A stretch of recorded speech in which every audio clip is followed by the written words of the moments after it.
Thank you for having me. Word of warning, I don't speak any word of Hungarian, but I've heard you know that I'm not from here. I'm French, among other problems with my personality. French is probably one of them. And some of the references, I'll try to avoid cultural French references, but there might be some, so please forgive me with this. And I'm also the person separating you from lunch, so second apology, and I'll try and be fast. I have one slide about Radancy and who we are, just one. I'm not selling anything to you. The context is just important because we are probably the #1 vendor of career sites in the world. We have more than 500, and the number and the learnings that I'm going to be telling you about spur from what we see with our clients and the millions of interactions and the millions of applications that they get from the career sites we run for them and with them. So along with career sites and CRMs and all those interactions that we run for clients, this is where the learnings come from. And the clients we work with are generally large multinationals. Sorry for the strange shapes around the logos. I didn't mean to insult anyone, but you see the type of company we work with. What I want to discuss with you today is the learnings that we got from working on all of those websites and how it's changed the way we approach building and running websites for our clients. Some of them might be very familiar to you and might be just the 10th time you hear about them. I hope not. Some of them might be pretty new, and I hope it will hopefully change some of the way you approach your future websites. The first one is going to be that recruitment marketing is first and foremost going to be about marketing. We are going to use the same concept, we're going to use the same idea of a funnel, and we're going to be taking population from point A and trying to bring them to point B, and that does not happen by sheer magic, it happens using the tactics of marketing. And the first mistake we make when thinking marketing-wise is telling candidates. We tell about visitors of our websites, using the word candidates. That's fundamentally wrong because it would assume that it's who they are. They come here as sheeps and they are coming to apply because they were told that they need to do it. If we think of them as visitors that we need to convince, then it changes the way we think about them. And again, if we stop comparing ourselves with our competition for talent, in terms of the experience we build, but we start comparing ourselves with the giants of marketing that are Amazon or Expedia, then all of a sudden it reframes the world we live in because the people we're trying to talk to, the people we're trying to convince to become candidates are first and foremost internet users. And they buy products and services online way more than they do apply. They happen to become applicants every once in a while when they're frustrated with a job, when they fancy a new career, but it's not who they are. So the experience of using an online website will be more driven by what they've done on Amazon or Expedia or Match.com or you name it, than it will be with your competition. So stop comparing the experience you build with your competition and start comparing them with the best practices of the internet. And then when we say that, does this look good to you? Just because others do it doesn't mean it's good. The best practice for search is this, not the one we've seen before. I'm going to reframe it. It's not exactly the same type of search we're talking about. When it comes to a job, I would like to compare job search more with travel search than with Google, because Google is obviously the best search, but it's maybe too simple. Travel search, no one is going to say, I want to fly from Budapest to Hong Kong using British Airways, living in the morning, non-stop, in economy. It doesn't work. You know there is no result. So why would we put a form for a candidate saying, I want a job in finance as an internship, part-time, in China, speaking Portuguese, when we know there is nothing? So when we reframe the travel search and put it in the context of a job search, surprisingly enough, it's exactly the same. So stop rebuilding experiences that work in a way that doesn't, just because competition might be doing it, or the tech vendor might be doing it, it doesn't work. And then think of the job. Is this a good product page? maybe not. We'll get back to it. I like to compare to this. Having the job that I've shown you would be a marketer promoting their pack of chocolate using only this bit. What goes in it, but nothing that wants to drive me to buy that product. So forgetting all of the marketing, yes, this is good enough. But reminder again, we're doing marketing for jobs. So this is not good. Once I've said this, recruitment is marketing. Well, yes and no, at least not just marketing. It uses the tactics of marketing, but not just. And the main reason for this, in my view, is that when we're selling jobs, unless any other selling or communication activity, we're not trying to maximize. We need to find the right fit. And of course, we don't want just one application that would be the best. We want a chance to compare. And I hear it. But when we get 250 applications, we're going to reject 249 all the time.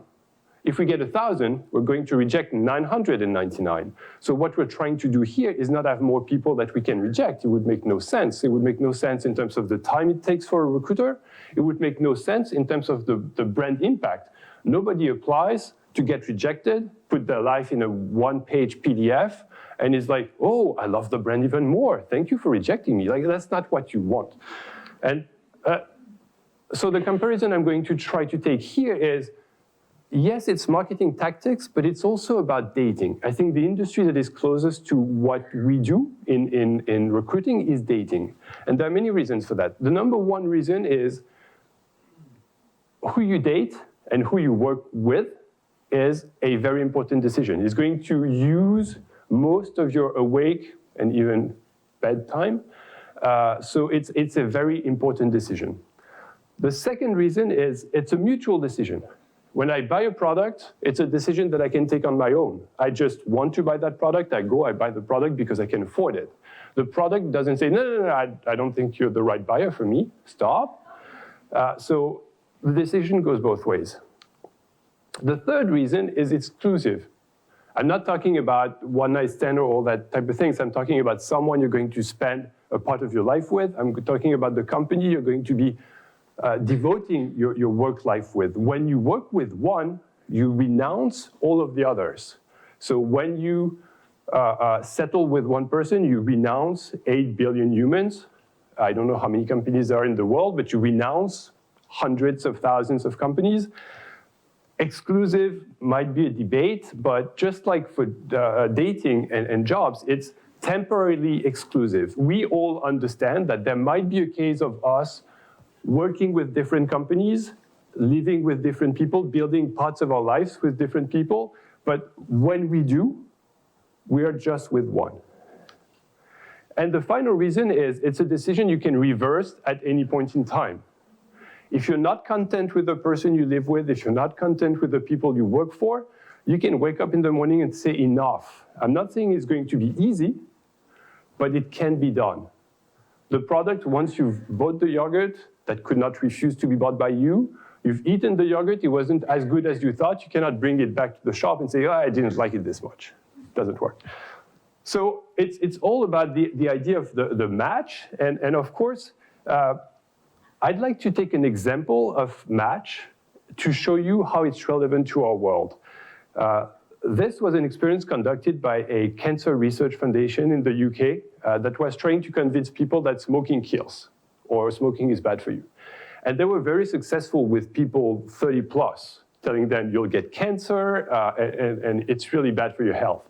With people 15 to 30, not so much, because they think they will never ever die, right? So they changed the angle and they tried to convince them that smoking is not attractive. And they took that model and they had her shoot sets of pictures and they created Tinder profiles for her under 2 different names, but she has the same age, the same taste in life, the same even clothes. Just on one of the pictures of one of the profiles, she has a cigarette, and on the other one, she doesn't. The main difference is they liked 1,000 people, the same 1,000 people from the same location, and the match she got while she was smoking were half of the ones she got when she was not. I'm not saying you should smoke. I'm not saying you shouldn't smoke. This is your decision. I'm just saying we all, as recruiters, as employers, have a bad habit or something specific that might be appealing to some and deterring to others. My point here is we shouldn't be trying to hide what's specific about us. We should be trying to put it under its best light so that people who smoke and see no problem with it can date that girl and they're fine and everything is good. But if she's pretending not to smoke, if you're pretending not to have the specificity that you might have, you're betting on the fact that the person that it's not going to be good for will never realize. So you're basically, in dating and in recruiting, betting on stupidity. Trying to bet on spending a part of your life with someone that was not clever enough to realize might not be the best bet. Betting on hiring stupid people is usually a losing bet. So I'm not trying to say disguise the truth. I'm not trying to say lie. I'm trying to say put it under its best light. When we see an advertising for McDonald's, the burger on the left, we know is not going to be what we find when we open the box. We know it's going to be the one on the right. And that's perfectly admittable because the composition of it is the same. So it's the product or the company under its best light. If you open and you find a hot dog, you'll be like, oh, wait, that's not what I wanted, right? That's not what you advertised to me. But if you find a burger, then fine enough. So to make it happen, you need to look good, you need to be under your best light, you need to be attractive. Sadly, not all of us are this, some of us are that, and you're going to be to have to live with it and try to find that best light that makes you sort of attractive, at least to some. So embrace your imperfection and build on top of it because it's what's going to be attractive to some. Some of what you think is imperfection is going to be very compelling to some of the audience. The third is, I think we've been doing stupid stuff all along. And there are many reasons for that. The first one is we've been lied to with that idea of the tree structure of the website. And when you're building a website, usually the first thing you're asked is, map it. What's in it? What are the categories? What are the sections? What's in the menu? And this is to me, the mother of a ton of errors, mistakes in the approach. It forces us to categorize. And by categorizing, we put things that look the same together, just like we do selective sorting for rubbish. So the testimonials, in the garbage bag for testimonials. The profiles, in the garbage bag for profiles. The processes, in the garbage bag for processes. Who, as a candidate, wants to go to home, testimonials, 100 different people talking about 100 different realities that they might never relate to? There is one of them that looks like you, 99 that doesn't. Why are they together? The second reason is we factorize. Factorizing means we are simplifying to the lowest common denominator. We want something that is going to speak to all of the audience of the website. Recruitment process, well, it's different in business unit A versus business unit B, and it doesn't work the same in Hungary and Romania and Spain. So we're going to say, you apply, your resume gets selected, and you have one or more interviews. Well, that's called recruiting. I don't need a page on your website to tell me what recruiting is. If you have nothing specific to tell me, then don't tell me about it, because you're not teaching me any lesson.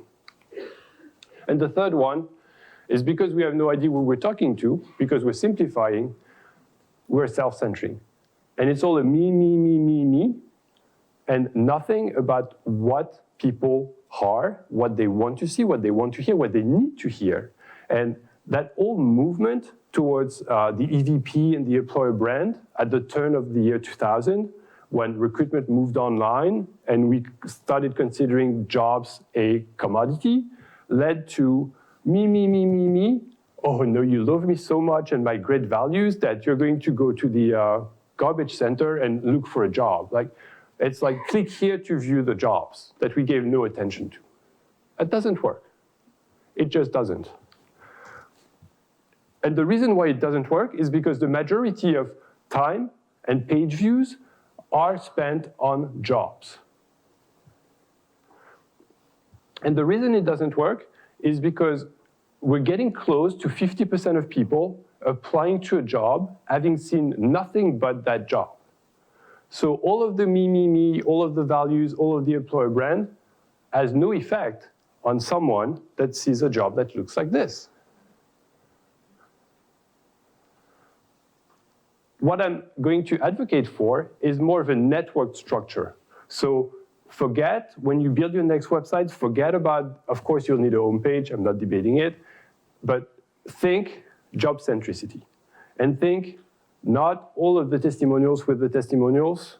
Think, how can I bring the testimonial to the job it's relative to? How can I bring the recruitment process to the job it's relating to? How can I bring location information, office information, and build something that looks more like this, sort of a microsite. And I'm back to marketing. This looks like an Amazon product page.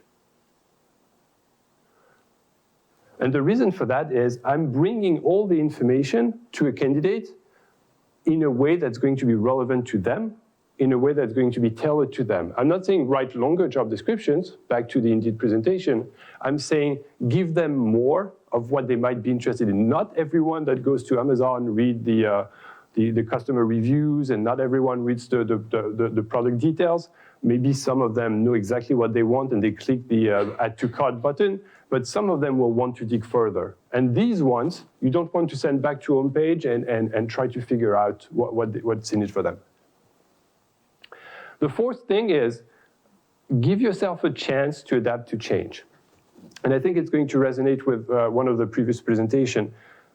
The mistake we see, and the mistake we've been guilty of in the past, is taking too long to create that perfect website, to write the specs of the perfect website that we will then spend 1 year to build, that we will then launch.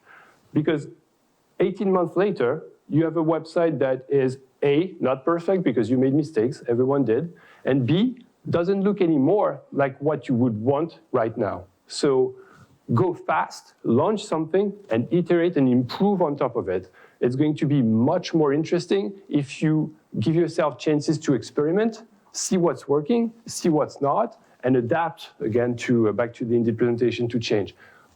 One of the main reasons is not just that you will change your mind, it's not just that, that you will have different intents or that your brains will change, is that the market itself is changing.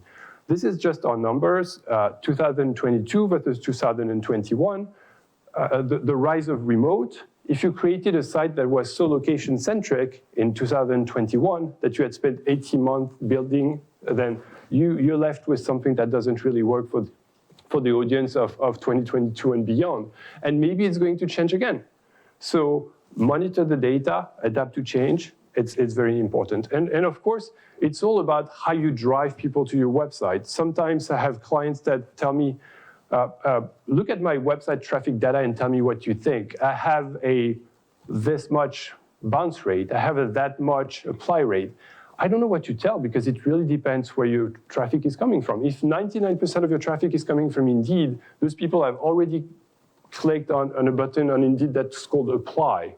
So if they come to your website and you have a 5% apply rate, then it's really bad. But if all of your traffic comes from non-branded search of people that are curious about who you are and what you do, 5% might be really good. So it's all a matter of context. And we're often told, I don't know who came up with this number, I'm not going to challenge it. 80% of job searches start on Google, maybe. I would say 80% of anything starts on Google, so maybe job search as well. But what's really important is the newer generation doesn't really do things the same way. If you look at just research that was done, and I'm going to be fast, TikTok for Gen Z has now become the #1 search mechanism, not Google. It's the first generation that says, I will search on TikTok first, which is really compelling because it, again, changes the way we approach the building of websites. I'm not saying SEO is irrelevant. I'm just saying it's to be looked at under a different light. And of course, all of this is just blah, blah, blah if we're not talking about conversions, because we're driving people to a site, and depending on the numbers and the companies, maximum 15% of them will apply. Is it good? Well, are we content with it? I don't think so. If I was telling a homeowner that only 15% of the gas he buys hits the house and the rest goes through the roof, given the prices are going higher, and that might be your sourcing prices, it's gas costs, are you content with that? Or are you going to spend more on sourcing, or are you going to isolate the roof? And I'm saying isolate the roof. This is the final learning I have. Using the concept of CRM, I'm not talking about a CRM tool necessarily, I'm talking about the concept of CRM. So retargeting, putting them in pools, catering for their needs, giving them a chance to subscribe to alerts. We should not be satisfied with the fact that 95% or 90% or even 85% of people just go away doing nothing on our website, and we just bring some more. We spend more to bring new ones. That doesn't work this way.